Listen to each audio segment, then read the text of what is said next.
ஆன்மீக பக்தி நேயர்களுக்கு வணக்கம். இன்னைக்கு ஒரு முக்கியமான பதிவு, எல்லாரும் ரொம்ப ஆர்வமாக காத்துட்டு இருக்க ஒரு பதிவு பத்தி தான் பேச போறேன். நம்ம எல்லாருக்கும் பிடிச்ச விஷ்ணு பகவானுடைய விஷ்ணுபத்தி புண்ணிய காலம். இந்த விஷ்ணுபத்தி புண்ணிய காலத்துக்கு ஏன் அவ்வளவு ஒரு முக்கியத்துவம் சொல்றேன் அப்படின்னு பாத்தீங்கன்னா, ஆவணி மாதம் வரக்கூடிய முதல் நாள், நமக்கு எப்பயுமே தெரியும் தமிழ் மாதத்துல முதல் நாள் தான் விஷ்ணுபத்தி புண்ணிய காலம். அதுவும் வருடத்துல 4 முறை வரக்கூடிய விஷ்ணுபத்தி புண்ணிய காலம். அதிலும் ஏன் ஆவணி மாதத்துக்கு அவ்வளவு ஒரு முக்கியத்துவம் அப்படின்னு பாத்தீங்கன்னா, சூரிய பகவான் அவருடைய சொந்த வீடான சிம்ம வீட்டுக்கு ஆட்சியாக வரக்கூடிய மாதம்.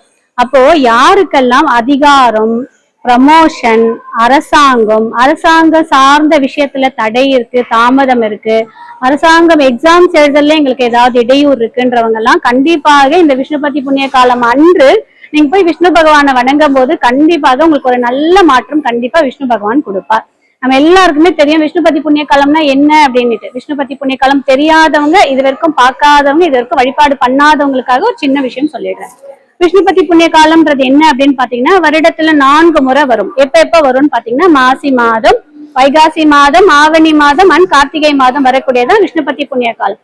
தமிழ் மாதம் அன்று முதல் நாள் வரக்கூடியது பேர் தான் விஷ்ணுபத்தி புண்ணிய காலம். அன்றுதான் சூரிய பகவான் 12 ராசியிலும் ஒரு ராசிக்கு சஞ்சாரம் பண்ண, ஒரு மாதம் 12 மாதம் சூரிய பகவான் சஞ்சாரம் பண்ணக்கூடியதான் தமிழ் மாதமாக சொல்லப்படுது.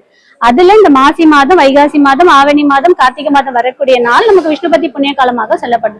இந்த நாள் அன்று நம்ம பெருமாள் கோவில்ல போய் கொடிமரத்திலிருந்து நம்ம கருவறையை சுத்தி வரும்போது 27 முறை சுத்தி வரும்போது நம்ம எண்ணிய செயல், எண்ணிய வேண்டுதல், எண்ணிய காரியம் அப்படின்றது நடந்தே தீரும். இதற்கான சாட்சி நிறைய நம்மளுடைய பதிவிலே நீங்க பாத்துட்டு இருக்கீங்க. நான் கடந்த 2 ஆண்டுகளாக இந்த விஷ்ணுபத்தி புண்ணிய காலத்தை பத்தி பேசிட்டு இருக்கேன். நிறைய பேர் பயனடைஞ்சிருக்காங்க. விஷ்ணுபத்தி புண்ணிய காலம் நேரம் ஒண்ணு இருக்கும் பாத்தீங்களா, அது என்ன நேரம் அப்படின்னு பாத்தீங்கன்னா, முழுக்க இருக்காது, நமக்கு பர்டிகுலர் டைம் இருக்கு. மிட் நைட் 1:30 மணில இருந்து காலையில 10:30 மணி வரைக்கும் உங்க வீட்டு பக்கத்துல இருக்கக்கூடிய விஷ்ணு ஆலயத்துக்கு போயிட்டு நீங்க 27 மலர் எடுத்துக்கங்க, 27 கொண்டக்கடலை எடுத்துக்கங்க, 27 உடச்சக்கல்லை எடுத்துக்கங்க, 27 தாமரை கல்கண்டு உங்களுடைய வசதி வாய்ப்புக்கு ஏற்ப. நீயம்மா தாமரைப்பூ வாங்கி கொடுக்க போறேன்னு எனக்கு கேள்வி கேட்காதீங்க. உங்களால என்ன முடிவு எடுத்துட்டு போங்க, பரவாயில்ல. எடுத்துட்டு போயிட்டு 2 நெய் தீபம் எடுத்துட்டு போங்க. முதல்ல விஷ்ணு ஆலயத்துக்குள்ள உள்ள என்ட்ரு ஆன உடனே நம்ம பக்கத்துல என்ட்ரு ஆகின உடனே கொடிமரத்துக்கிட்ட இருக்கக்கூடிய கருடாழ்வார் கிட்ட ஆசீர்வாதம் வாங்கணும், அவர்கிட்ட பர்மிஷன் வாங்கணும். இன்றைய தினம் விஷ்ணுபத்தி புண்ணிய காலம், ஐயன் கிட்ட சொல்லி என்னோட வேண்டுதலை நிறைவேற்றி கொடுங்க அப்படின்னு கருடாழ்வார் கிட்ட ஆசீர்வாதம் வாங்கிட்டு நீங்க பக்கத்துல இருக்கக்கூடிய கொடிமரத்துல விழுந்து 3 முறை நமஸ்காரம் பண்ணணும். எப்பயுமே பெருமாள் கோயிலுக்கு போன உடனே நமஸ்காரம் பண்ணணும். சிவாலயத்துக்கு எல்லாமே பிரகாரத்தை சுத்தி வந்த பிறகுதான் நீங்க நமஸ்காரம் பண்ணணும். ஆனா விஷ்ணு கோயில்ல மட்டும் முதல்லயே நமஸ்காரம் பண்ணணும். 3 முறை நமஸ்காரம் பண்ணிட்டு தீபம் ஏத்தக்கூடிய இடத்துல 2 நெய் தீபம் ஏத்துங்க. எல்லா இடத்துலயும் ஏத்தி வைக்காதீங்க. தீபம் ஏற்றத்துக்குன்னு கோயில ஒரு இடம் வச்சிருப்பாங்க, அந்த இடத்துல தீபம் ஏத்துங்க.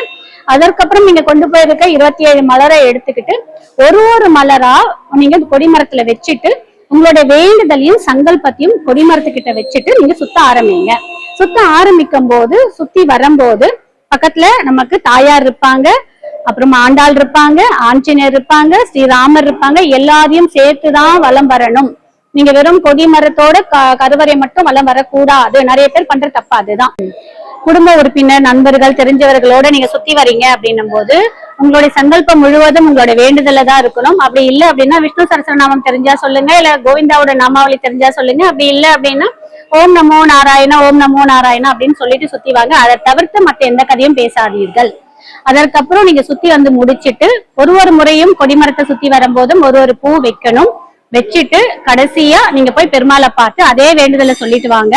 அதற்கப்புறம் வீட்டுக்கு போகும் வழியில யாருக்காவது ஏதாவது ஒரு பொருள் தானம் கொடுங்க. பிஸ்கெட் வாங்கி கொடுக்கலாம், டீ வாங்கி கொடுக்கலாம், வடை வாங்கி கொடுக்கலாம், டிஃபன் வாங்கி கொடுக்கலாம். உங்களுடைய வசதி வாய்ப்புக்கு ஏற்ப ஏதாவது ஒரு உணவை தானம் வாங்கி கொடுத்துட்டு அதற்கப்புறம் வீட்டுக்கு போகும்போது கல்லுப்பு வாங்கிட்டு போங்க, மஞ்சள் வாங்கிட்டு போங்க. வசதி வாய்ப்பு இருக்குன்னு வெத்தலைப்பாக்கு, பூ, பழம் அண்ட் பால், கல்கண்டு இது எல்லாமே வாங்கிட்டு போய் உங்க வீட்டு பூஜை அறையும் வச்சுட்டு நீங்க இங்க என்ன சங்கல்பம் வச்சீங்களோ அதே சங்கல்பத்தையும் வீட்டுல வச்சு நீங்க நமஸ்காரம் பண்ணிக்கோங்க. இதுவே போதுமானது. உங்களுடைய விஷ்ணுபத்தி புண்ணிய காலம் நீங்க என்ன வேண்டுதல் வைக்கிறீங்களோ உங்களுடைய புண்ணிய சக்திக்கு ஏற்ப எவ்வளவு சீக்கிரம் நடக்குமோ அவ்வளவு சீக்கிரம் நடக்கும். இதை மட்டும் நீங்க மைண்ட்ல வச்சுட்டு பண்ணுங்க போதும். அதே மாதிரி பெருமாள் கோயில சுத்தி வரும்போதும் எல்லாருமே பார்த்துட்டு வாங்க. எல்லாரையும் சேர்த்துதான் சுத்தணும், தனியா சுத்தாதீங்க. இதுதான் வந்து விஷ்ணுபதி புண்ணிய காலம். கண்டிப்பா விஷ்ணு நம்ம கேட்கக்கூடிய அனைத்து வரங்களையும் ஈஸியா சீக்கிரமா நம்மளோட புண்ணிய சக்திக்கு ஏற்ப கொடுப்பாரு. நானும் விஷ்ணுபதி புண்ணிய காலத்திற்கு உங்க எல்லாருக்காகவும் வேண்டி வணங்கிக்கிறேன். இதோட இந்த பதிவை முடிச்சுக்கிறேன். நன்றி, வணக்கம்.